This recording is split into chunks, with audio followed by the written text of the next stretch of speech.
Hello mga ka-Chikilabs at Beshi ko. Yes, ngayon ipaprank namin si Jason. Pero ang totoo niyan, bibigay ko na po yung cellphone na pinangako ko. Wala kasi siyang cellphone. Wala po kasing cellphone yung isa kong anak-anak na lalaban ng SK. So may sobra naman akong cellphone. Ibibigay ko na lang, hindi ko na ginagamit. Pero ipaprank namin siya. Ang gagawin namin, kunwari, may makeup artist siya. Mahilig kasi siyang lumaban sa pageant. Mahilig siya makamakeup. Yes, tas di siya magbayad. Hinahanap siya kunwari. No? Ganun. Ipaprank natin. Tingnan natin kung anong mangyari. Yes, tara. Tara. Yes guys, Uy, nandito na kami. Hoy, maaga tayo bukas mag-file, okay, ng candidacy. Yes, nandito na po kami guys. So, kwentuhan po na tayo, mamaya na tayo. Pang-reels ko po ito. Hindi, teka lang. Yung nag-chat sa'yo, ma. Ano ba yun?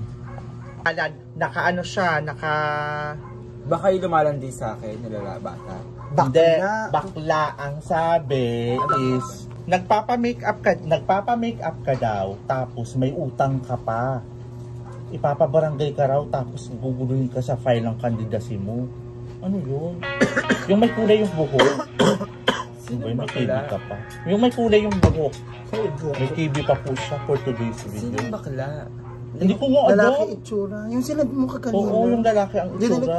Patayin nga ako. Wala akong load talaga ngayon. Dinalit ko na ako may load. Ano gagawin mo? Pasisiraan ka raw. Ano utang? Utang daw yung nagpa-makeup ka pa sa mga pageant dati. Last year daw. Last year ba? Oo. Saan ba yun? Wala dyan, di ko sa'yo nasend. Pinakita ko lang sa'yo kanina. Kausap ko si kuya. Kausap ko kasi si kuya kulot ka. Akala ko pinicturan ko. Nasaan ba yun? Ano yun? Magkano bang utang mo? Hindi ko bayaran mo na lang, ma. Magkano ba yung utang mo dun? Hindi gusto ko lang makita yung mukha. Sino ba yun muna? Kilala mo? Taga saan? Taga dito? Hindi. Mali ko sa iyo. Pag kilala ko yun eh. Alam si Anton, di ba, parang Chinese ang pangalan, Thailand. Parang na ganun siya. Pero kilala daw niya kanina eh.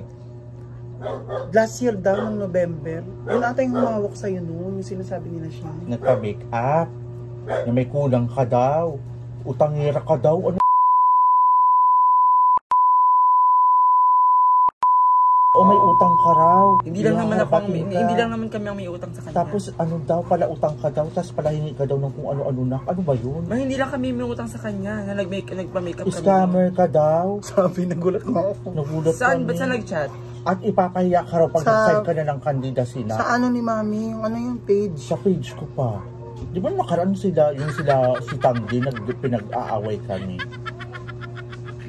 Scammer ka daw, anong gagawin natin? Grabe sila makapagsabi ng scammer, yun yung sa pageant lang naman eh. Oo, hindi diba? lang naman. Sa'yo totoo. Alam ko din na hindi ba? Hindi lang. Pero masama yung ganun. Bakit gumagawa ka ng masama? No, hindi ako nangungutang. Hindi ako nagpautang sa kanya. O anong ginawa? Bayad lang niyo, hindi kami nakapagbayad ng ayos. Mailangan mo ako. Hindi kami nakapagbayad lang ng ayos noon, pero never ako nangutang sa kanya. Ay lang yun sa mga gamit. Utang pa rin yung kasi hindi ka nakapagbayad. Pero yung sinasabi, bayaran mo na. Pero yung sinasabi niyo naman na para utang ako sa mga ano, no. Parang na-high blood ka. Hindi kasi iba. Charis! Ito na yung cellphone mo. Prank lang yun. Gumawa lang ako ng kwento. Ayan yung cellphone, binigay ni Mami Joman sa'yo. Iiyak na siya, nagwawala na. Putang-putang. Ayan yung cellphone na. Hindi kita makontak. Sorry, ayan. Hindi kasi namin makontak. Ayan, di ba? Nahi-blood ka na ba? Nangingisay-ngisay, iiyak na. Nangingisay-ngisay, hindi. Sabi ko, prank mo lang medyo totoo. Di ba? Ang galing ko mag-etos. Dapat niya sasabihin ko, nagpakilbo ka sa lalaki. Ano mo na mga pangalan sinabi mo? Tignan mo na lang. Ayan po.